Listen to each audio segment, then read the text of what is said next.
The film opens in a high school in America. In the classroom there is a teenager named Benjamin who has not long entered the school. Although he is new to school there, Benjamin adapts very quickly to the school environment. Even the language teacher named Jasmine makes Benjamin one of her favorite students. Jasmine is indeed old, but still has her own charm.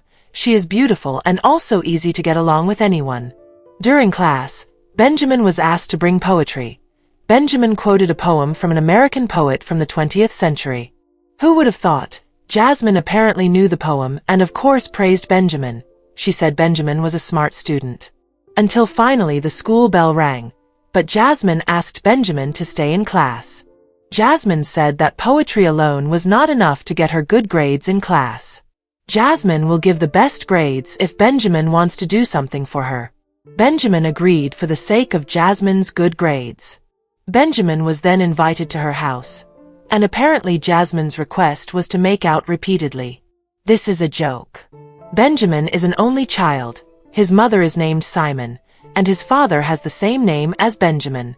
However, even though he is an only child, it seems that Benjamin is not very close to his father. Benjamin considers his father to be too strict, unlike other fathers who are more relaxed with their children. That is what makes their relationship strained. That night, Simon told her husband that this week they had to come to school to pick up their child's report card. They would also meet with the homeroom teacher, who was none other than Jasmine, to discuss Benjamin's academic development. Initially, Benjamin's father refused because he was very busy with his work.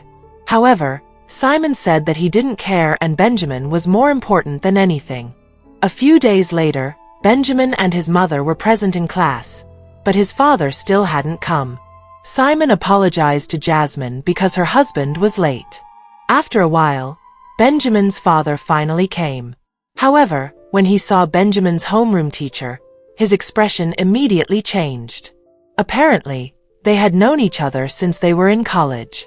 They were both very close. They also discussed the past when they were still in college with Benjamin and Simon.